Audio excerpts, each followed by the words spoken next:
No se asuste con lo que oiga a continuación. Es el eco del pasado cuando empezaron las emisiones de Radio Sefarad a finales de enero del 2004 y cuyos informativos semanales hemos reunido para revivir lo que entonces pasaba desde la perspectiva de nuestro tiempo.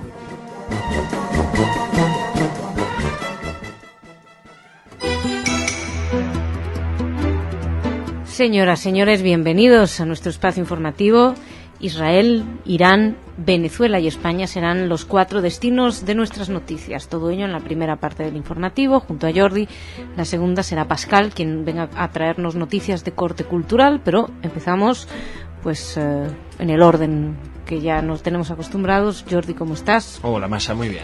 Bueno, empezamos no exactamente por Israel, pero sí con el primer ministro israelí. Que está haciendo una especie de tour, ¿no?, por Europa. Estuvo en Italia y ahora le ha tocado el turno a Francia. El primer ministro israelí, Benjamin Netanyahu, llegó este miércoles, poco después del mediodía, a París para reunirse con las más altas autoridades francesas. Tras su estancia en Italia, Netanyahu proseguía así su primera gira europea desde que volvió al poder en abril y establecía contacto con las autoridades francesas interesadas en influir en el proceso de paz en Oriente Medio. En el programa del primer ministro israelí en París figuraba un encuentro este mismo día con el presidente francés Nicolas Sarkozy y otro con los representantes de la comunidad judía en Francia, la más importante de Europa.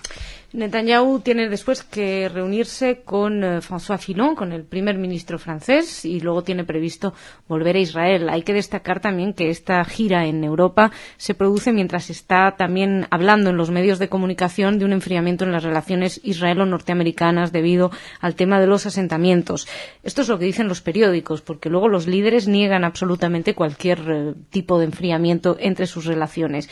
Lo que también hay que destacar, y que va en este sentido, es que el encuentro que estaba previsto para el jueves en París entre Netanyahu y el enviado estadounidense para Oriente Medio, George Mitchell, fue anulado a último minuto, según un alto responsable gubernamental israelí que fue citado por el diario Yediot Ahronot. La Casa Blanca habría comunicado a Israel que el encuentro no tiene sentido mientras Israel no modifique su posición sobre la colonización judía en los territorios palestinos, aunque un responsable de la delegación de Netanyahu afirmó que el primer ministro israelí fue el quien decidió anular este encuentro. Con lo cual, todos son comentarios de fuentes que no revelan su identidad y no sabemos con cuál de las fuentes que no revelan su identidad quedarnos, porque ¿por qué una va a ser más válida que otra?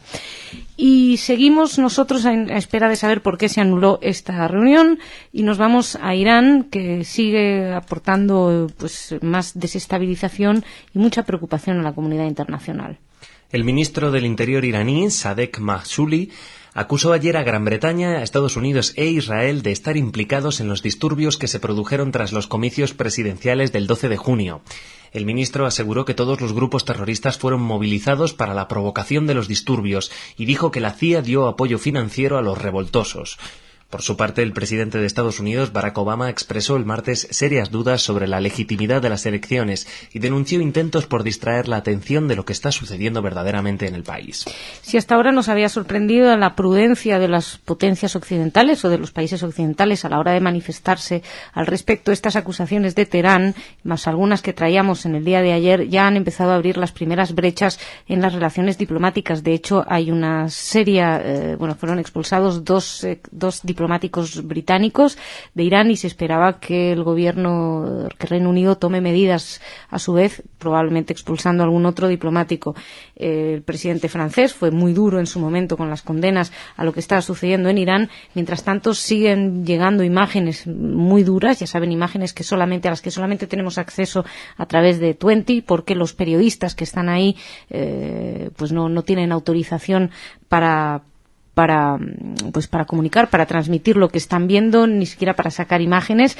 Intentan de alguna manera colar su información, pero muchos de ellos han sido ya expulsados, los que han tenido suerte, otros han sido detenidos. Seguimos pendientes y vamos a seguir muy pendientes de lo que está sucediendo en Irán, porque no hay que olvidar que al fin y al cabo es ese país que niega la Shoah y que ha llamado a borrar a Israel del mapa y que además sigue una carrera nuclear que, según todos, incluso sus propios amigos, tiene como fin obtener esa bomba nuclear. Y lamentablemente, una vez más, tenemos que volver a Venezuela. La comunidad judía de Venezuela volvió a ser víctima de un acto antisemita cuando un grupo de desconocidos escribió una pintada judeófoba en una de las paredes de la sinagoga perteneciente a la Asociación Israelita de Caracas, la que ya fuera profanada a principios de año por un grupo integrado en parte por policías. En declaraciones a la agencia judía de noticias, el rabino principal de la Unión Israelita de Caracas, Pinchas Brenner, confirmó que que nuevas pintadas antisemitas aparecieron en los muros del edificio de la avenida Mari Pérez, realizadas por manifestantes que pasaban por el lugar. El rabino indicó que no hubo una condena por parte del presidente Hugo Chávez, pese a que esta fue la misma sinagoga profanada a principios de año por un grupo integrado por policías. Bueno, pues siempre nos duele estas noticias desde Venezuela, sobre todo porque es que hasta hace muy poco no se tenían noticia, no había constancia de un solo acto antisemita. Esto es algo muy nuevo, es un fenómeno bastante reciente, relacionado también, según dicen quienes analizan este fenómeno, con las cúpulas de poder, con la utilización de la comunidad judía, pues de alguna manera como para amalgamar a una población en contra de ellos, siempre esa necesidad del chivo expiatorio. Pero bueno, hay vigilancia en todas las sinagogas del país, así lo explicó el mismo Pinchas Brenner, pero en esa no se hizo nada. Hace 10 años, de hecho, el mismo rabino explicaba que nunca había habido ninguna experiencia que se asemejara en 100 kilómetros, que siempre hubo una convivencia total, que los aires son diferentes, que no son buenos y que se pueden adivinar las intenciones. También hubo críticas para la Embajada de Israel porque dice que no cumple con todos los trámites migratorios después de la expulsión del embajador de Israel en Caracas, Shlomo Cohen, hace unos años, recordarán. Y entonces, bueno, pues da la impresión de que tienen muchas ganas de poder salir de ahí, pero que la Embajada de Israel, según las palabras de Pinchas Brenner, no iría a la velocidad necesaria. También vamos a estar, como ustedes imaginarán, muy pendientes de lo que ocurre en la comunidad judía de Venezuela. Y vamos terminando con lo que ocurre aquí, en España, un juicio del que les hablábamos ayer. Estamos hablando, siguiéndolo bastante en las noticias, pero incluso ayer tuvimos la oportunidad de escuchar al presidente del Movimiento contra la Intolerancia, Esteban Ibarra, que se personificaban en esta acusación, que nos hablaba del juicio. Bueno, pues sigue habiendo tinta al respecto. La noticia hoy, Masha, es que el fiscal de la Audiencia Provincial de Madrid rebajó ayer la petición de pena en 3 años de cárcel, que antes se pedían 11, para los 15 presuntos miembros del grupo neonazi Hammerskeen España, al considerar que no poseían armas. Durante la 5ª sesión del juicio que se sigue contra esta organización, el fiscal, que pedía 3 años de prisión para los 15 acusados por tenencia ilícita de armas, solo mantuvo la petición para 4 de ellos. El Ministerio Público sí mantuvo la petición de 2 años de cárcel para los presuntos miembros de Hammerskeen España y 3 para el supuesto cabecilla del grupo por asociación ilícita, al considerar que a lo largo del juicio ha quedado demostrado que la unión de estos acusados excede la de un grupo de amigos. Uh-huh. Sí, llama la atención que hayan rebajado la petición de pena, pero bueno, en los registros realizados después de las detenciones, de hecho, se encontraron, en los domicilios, en uno de los acusados, que por cierto es militar, se encontraron puños americanos, hachas, bates de béisbol, pistolas de aire comprimido y de fogueo y material con simbología nazi, banderas con svásticas, documentación antisemita, películas que enaltecen las figuras de Adolf Hitler y Benito Mussolini. Desde luego que es para preocuparse. Estaba previsto que hoy concluya el juicio con las conclusiones de los abogados de la defensa, que evidentemente piden la absolución de estos acusados. Y nosotros sabremos mañana un poquitito más. Como siempre, Jordi, muchísimas gracias. Nada más, nos encontramos mañana. Ahora nosotros nos vamos a hablar de cultura con Pascal.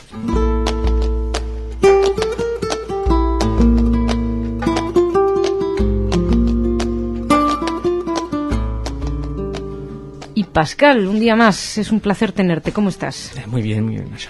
Bueno, cuéntame, ¿qué me traes? Pues una noticia desde Buenos Aires, donde hubo una presentación de un libro organizado por la Delegación de Asociaciones Israelitas Argentinas, DAIA, que presentó el libro titulado «Y le contarás a tus hijos», 3 puntos, testimonios de los y de las sobrevivientes de la Shoah en Argentina.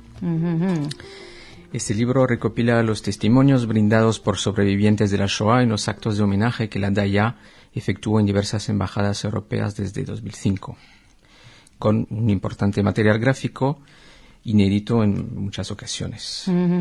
Y bueno, según sus autores, la idea fundamental es que llegue a los alumnos de las escuelas para que se formen también a los docentes que expliquen a esos alumnos no solo lo que ocurrió durante la Shoah, sino también todo lo que tiene que ver esto con Argentina. Esa es la bueno, pues noticia. Muy interesante. ¿Y qué más tenemos? Pues en Israel, para las y los oyentes que están de visita en Jerusalén, pueden ir al Festival de Teatro Judío, que cumple este año 10 años. Es la 10ª edición de este festival de teatro, con pues obras viejas, antiguas, obras nuevas, en concreto 11 nuevas obras. Habrá talleres, muestras creativas, con títeres, clowns, juegos con niños, etcétera. Y es un festival muy peculiar porque, como dice el actor Agai Luber, que participa activamente en este festival, tiene mucho éxito en todos los sectores de la población, no solo los que no son religiosos, los laicos, sino también los ultraortodoxos. Entonces es un festival un poco peculiar y que se distingue mucho de las iniciativas que hay en Tel Aviv, porque esta va a ser la tercera noticia, porque ahí tuvo lugar la semana pasada la Marcha del Orgullo Gay y esta noche se organiza la 4ª edición del Festival de Cine Gay y Lésbico. Sí, no, este no va a gustar mucho a los ortodoxos de Jerusalén, desde luego. No. Ya fue la pared, el desfile. Sí. Bueno. Sí. Pues aunque dicen que los organizadores dicen que que este año no ha habido ataques frontales por parte de los grupos ultraortodoxos, sino que los problemas son más de fondo, porque según ellos es muy difícil conseguir patrocinadores porque las empresas saben que si no les apoyan, que si apoyan a los organizadores del festival, sus productos serán boicoteados por los consumidores religiosos, que son muchos. Ese es el problema para conseguir fondos. O sea que no es un problema de violencia explícita, sino de rechazo implícito. Claro, aunque para esos fondos cuenta con el Ministerio de Cultura de Israel y de instituciones extranjeras como la Embajada de España. Amigo, bueno, pues muy bien. Muy buena colaboración. Pascal, gracias. Gracias a ti, Nos vemos mañana. Señoras, señores, muchísimas gracias. Mañana más información aquí en Radio Sefarad.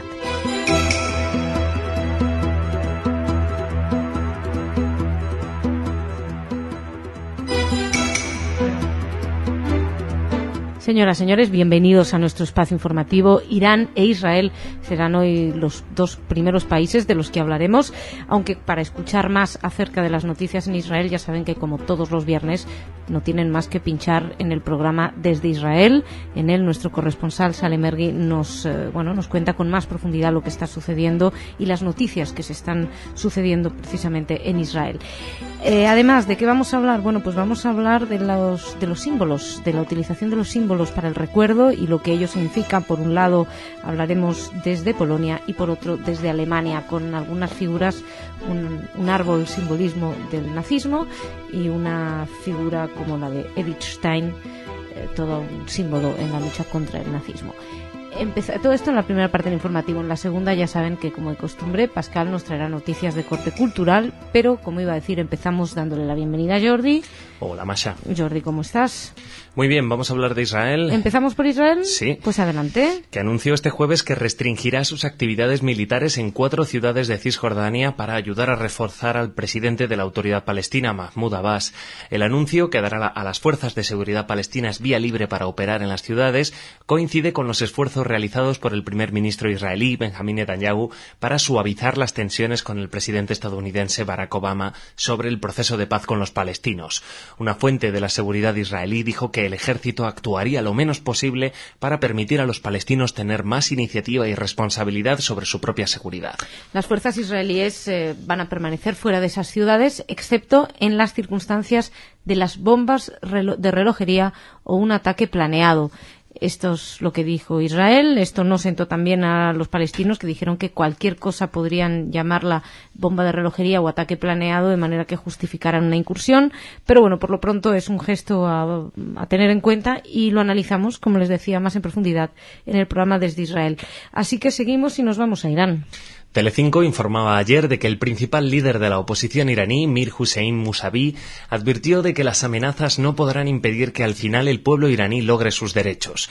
En un comunicado que aparece en la página web Calamé, el ex primer ministro insta a sus seguidores a seguir con las protestas pacíficas contra los resultados de las elecciones presidenciales del pasado 12 de junio, que la oposición considera fraudulentas.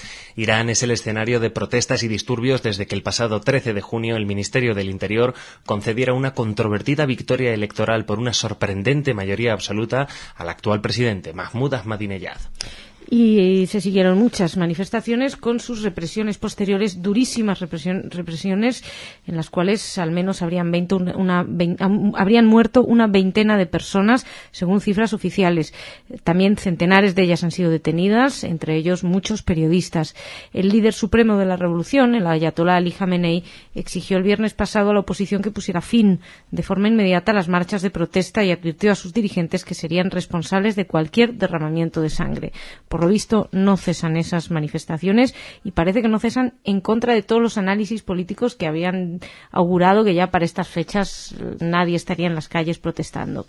Y seguimos, les hablábamos de la importancia del recuerdo y de los símbolos. Bueno, pues empezamos con una personalidad importantísima. Un busto de Santa Edith Stein, la monja de origen judío asesinada por los nazis y canonizada en 1998 por Juan Pablo II, fue instalado ayer en el Panteón Walhalla de Donaustauf,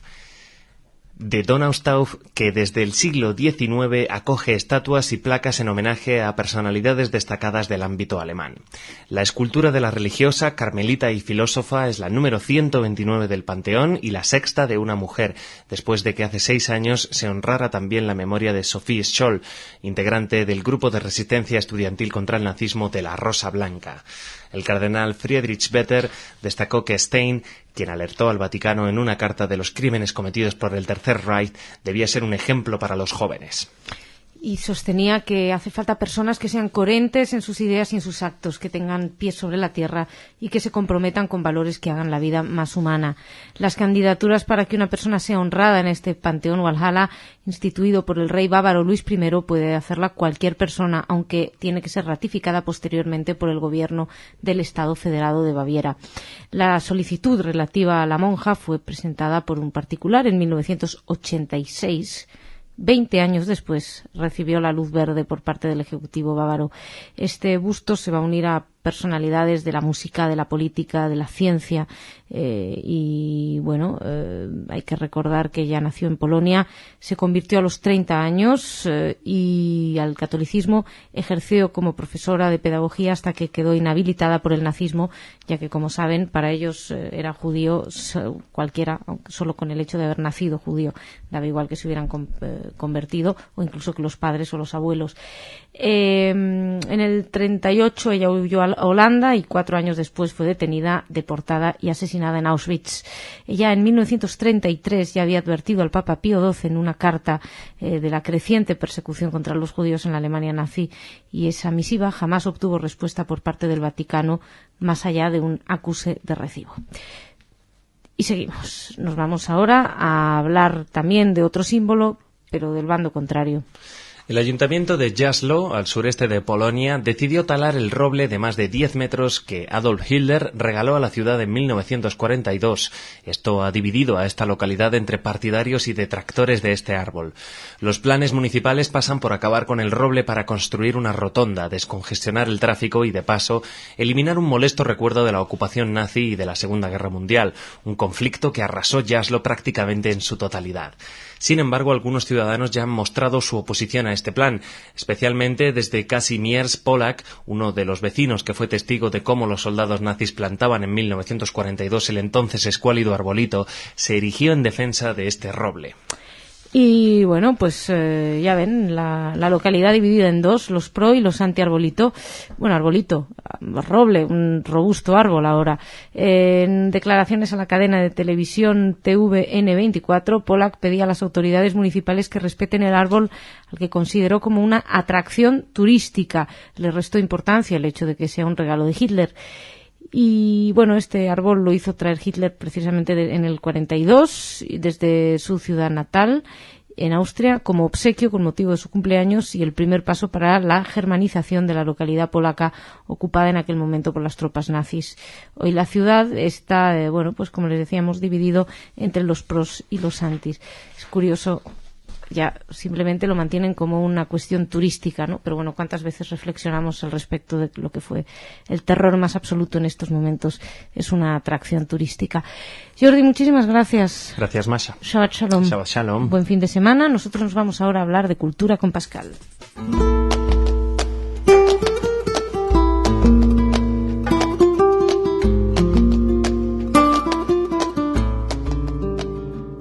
Pascal, bienvenido.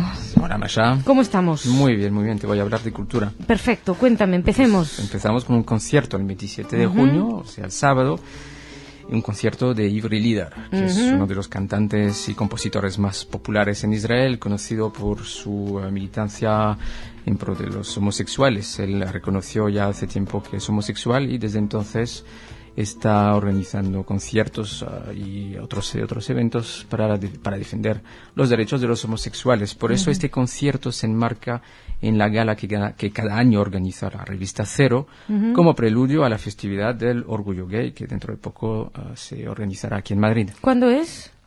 Pues creo que dentro de una semana, 10 días.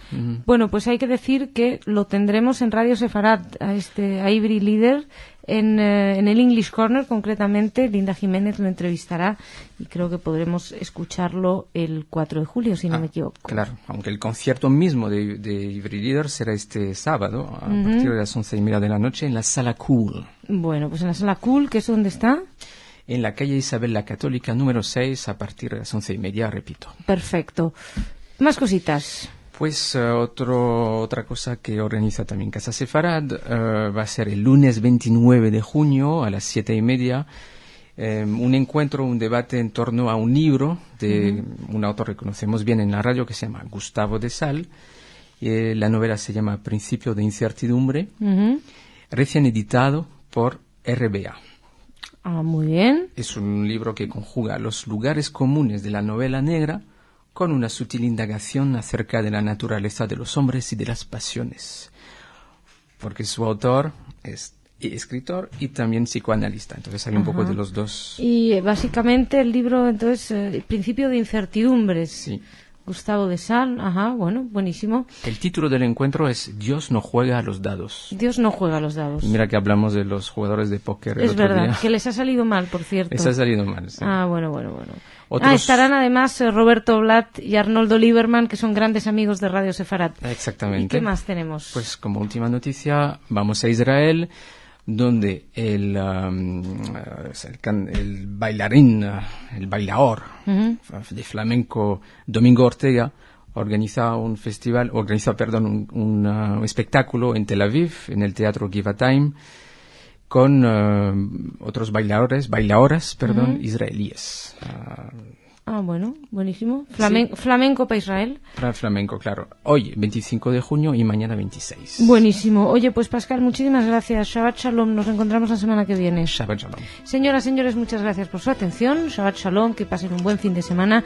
Ya saben que volvemos el lunes con más noticias, aunque las del lunes son un poquito sui generis, pero el martes, en cualquier caso, volvemos aquí a ocuparnos de la actualidad en Radio Sefarad. Muchas gracias.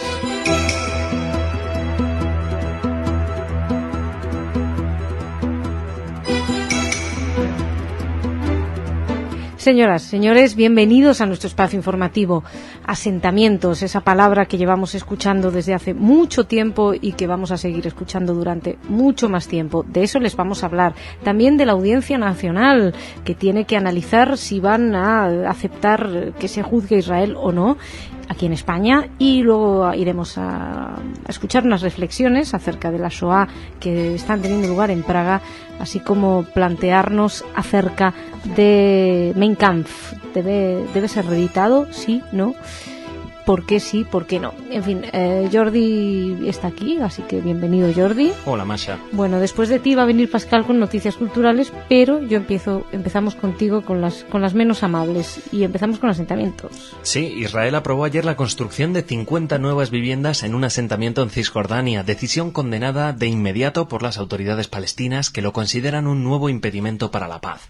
La aprobación de las nuevas construcciones tiene lugar en la víspera del viaje del ministro de Defensa, Ehud Barak, a Estados Unidos para entrevistarse con el enviado especial para Oriente Medio, George Mitchell, con quien se prevé que negocie un acuerdo sobre la cuestión. Según diferentes fuentes, Barak podría recomendar un acuerdo para congelar 3 meses la construcción de nuevas viviendas para reiniciar así las negociaciones con la autoridad palestina. Aunque Barak ha dicho que no hay posibilidades de que se congelen los acuerdos. El primer ministro estuvo en Washington el mes pasado y desde que volvió los colonos andan inquietos. Temen que no se autorice ningún nuevo permiso de construcción en Cisjordania, en particular en las grandes ciudades situadas cerca de la línea verde. Se acusa a Israel que, pese a los llamados de la comunidad internacional, no detenga todavía esa actividad colonial, pero por lo que se ve, por lo que darían estas noticias, pues todo esto podría darnos nuevos datos a partir de mañana o pasado. Y mientras esperamos, nos venimos a España para hablar de la Audiencia Nacional. Y de un tema que puede traer mucha cola, ¿verdad, Masha? La Audiencia Nacional Española tenía previsto analizar entre ayer y hoy el recurso presentado por la Fiscalía contra la investigación del magistrado Fernando Andreu contra 7 responsables militares de Israel, entre ellos el exministro de Defensa Benjamín Ben Eliezer, por un bombardeo del ejército israelí en un barrio de la Franja de Gaza en julio de 2002, en el que murieron 14 civiles. La Sala designó ponente de la decisión que se adopte al magistrado Juan Francisco Martell y Rivero. La Fiscalía de la Audiencia Nacional solicitó el pasado 6 de mayo a la Sala, un órgano jerárquicamente superior a los jueces de instrucción, el archivo definitivo de la investigación al entender que tiene prioridad para investigar este bombardeo el estado en el que sucedieron los hechos. De hecho, el Ministerio Público reprocha al juez Andreu que carezca de un mínimo rigor sistemático, leo textualmente, ya que examina primero la competencia de España en estos hechos para después determinar si existen procedimientos judiciales en otros países por estos mismos hechos. De hecho, la Fiscalía ya había solicitado el archivo provisional de la causa a principios de abril al considerar que España no podía actuar como una tercera instancia penal. El Ministerio Público defiende que el ataque había sido objeto de una triple revisión efectuada por el Fiscal General Militar, el Fiscal General del Estado de Israel y el Tribunal Supremo, que designó una investigación sobre los hechos a una comisión integrada por altos mandos militares israelíes. Además, el Ministerio Fiscal decía que apreciaba una interpretación oportunista del juez al entender que concede a la citada comisión una finalidad dirigida al análisis militar o de seguridad, olvidando su origen judicial. Este escrito, que había presentado el Ministerio Público, además acusaba al magistrado de interpretar de forma errónea la naturaleza de los órganos judiciales israelíes y achacaba esta postura tras la que late, dice, yo les estoy leyendo textualmente, tras la que late una desconfianza absoluta hacia un sistema judicial de un Estado de Derecho, a una confusión conceptual provocada por la identificación de la investigación criminal israelí con la que realiza en el modelo procesal español un juez de instrucción. Es decir, que el mismo Ministerio Público acusa al juez de no entender y de no comprender que Israel es un Estado democrático y le dice que Israel ya ha hecho las pertinentes investigaciones al respecto. Pero bueno, vamos a ver qué pasa. Se está decidiendo en estos momentos. Mientras tanto, nos vamos a reflexionar, a escuchar algunas reflexiones acerca de la Shoah que están teniendo lugar en Praga. Radio Praga se hacía eco ayer de la Conferencia Internacional sobre la Shoah que está teniendo lugar en la capital checa y cuya finalidad es la de enmendar las injusticias materiales cometidas contra los judíos que sobrevivieron y ampliar el conocimiento general sobre este triste capítulo de la historia universal. Representantes de gobiernos, organizaciones no gubernamentales y entidades judías de 49 países debaten al respecto desde el viernes, negocian una declaración no vinculante para incrementar la devolución de obras de arte y otros bienes expropiados por los nazis durante la Segunda Guerra Mundial. La reunión de Praga se celebra 10 años después de un histórico encuentro análogo convocado en Washington, tras el cual varios países, sobre todo Austria, empezaron a devolver bienes expropiados, indemnizaron a las víctimas y a sus herederos y también a la comunidad judía local. Es curioso porque la mayoría de los medios han hecho hincapié en que se trata de la devolución de obras artísticas, obras robadas a los judíos por los nazis. Sin embargo, la conferencia es mucho más que eso, y incluso algunos de los participantes, creo que era Elie Wiesel, decían que es una reacción a la creciente ola de antisemitismo y proliferación de movimientos neonazis en Europa. No lo dijo Elie Wiesel. Lo que pasa es que Elie Wiesel estaba presente y hablaban también de la primera conferencia, es la quinta conferencia internacional que trata el tema de la Shoah, que busca justicia para los supervivientes, pero es la primera que dedica atención a las necesidades sociales de la gente, de los supervivientes. Explicaban además que en Estados Unidos hay personas que sobrevivieron a la Shoah y que hoy viven en la miseria. Se hacía un llamamiento en esa conferencia para que se empeñen todos los responsables en que les sean devueltas sus propiedades. Los testigos, lo que se busca también es que los testigos directos de la Shoah, que tienen entre 80 y 90 años, puedan compartir su experiencia con las juventudes, que expliquen cuál es el peligro del neonazismo y que además, pues pasen los últimos años de su vida en condiciones dignas. Esta conferencia sobre las propiedades de la Shoah y más, como ven, algunos medios es que solamente han hecho hincapié en el hecho de las propiedades de las víctimas, pero no, concluye mañana martes con una ceremonia en el antiguo campo de Terezín, en el que durante la Shoah fueron recluidos unos 155.000 judíos de toda Europa. 117.000 fueron asesinados. Y pasamos ahora a la última noticia, donde también nos pide un poquito de reflexión acerca de qué hacer con Mein Kampf. Baviera, en el sur de Alemania, propuso la publicación de una nueva edición crítica del Mein Kampf de Adolf Hitler para evitar que grupos políticos de extrema derecha abusen de la obra, después de que en 2015, año en que la región perderá los derechos sobre este libro. Ya el viernes, en ocasión del 60 aniversario del Instituto de Historia Contemporánea de Múnich, Wolfgang Heubich, ministro de Cultura de Baviera, explicó que existe el riesgo de que charlatanes y neonazis se apoderen de esta obra vergonzosa una vez que los derechos de autor, hoy propiedad de Baviera, hayan vencido.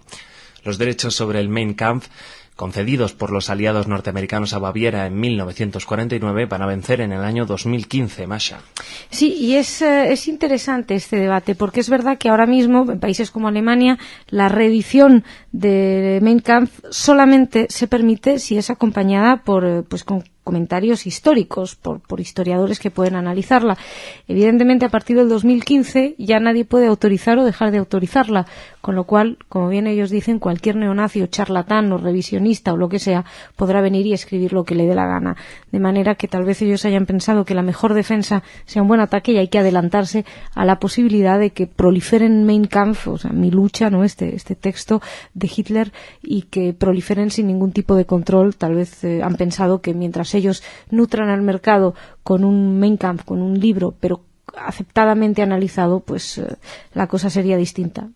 En fin, ahí queda esa duda que a uno le queda en el aire. Jordi, muchísimas gracias. Gracias, Masha. Nos reencontramos mañana. Yo ahora me voy a hablar de cultura con Pascal.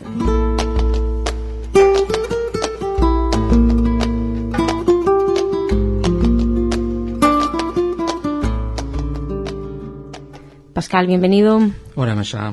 Bueno, cuéntame qué me traes. Bueno, primero una noticia sobre música. Leonard Cohen se presenta en Israel el 24 de septiembre. Bien. Será en el estadio de Ramat Gan. Sabes que había rumores como que no participaba y tal. Pero al final sí va. Al final sí va, el 24 de septiembre. En Ramat Gan, Leonard Cohen, vale. Y las entradas para la gente interesada se pondrán a la venta el 1 de julio. Y no se sabe cuánto cuestan todavía. Seguro que cuestan mucho y que se agotan el 1 de julio también. Bueno, no lo sé, a lo mejor ya no tiene tanto tirón, pero... Bueno, en Israel es muy querido. Y fuera de Israel también. Bueno, creo. ¿Qué más tenemos? Bueno, de un artista invitado que va a ir a Israel, otro que estaba invitado en Líbano, pero que al final se ha retirado por amenazas. Se trata del cómico francés de origen marroquí, nació en Marruecos, es judío, Gad Elmaleh. Es un artista, un cómico muy conocido en Francia, que actuado en muchas películas y también tiene espectáculos, y tenía que presentar uno de esos espectáculos en el Festival de Beit Din en el Líbano del 13 al 15 de julio. Pero ha habido una campaña contra el artista por parte de la televisión Al-Manar y de sitios internet afines al partido Hezbollah. Entonces la gente del artista se vio obligado a cancelar estas representaciones porque había recibido realmente amenazas de muerte, entre otras. Sí, no, y cuando ahí te amenazan de muerte no están bromeando. No. Oye, ¿y el gobierno no ha dicho nada?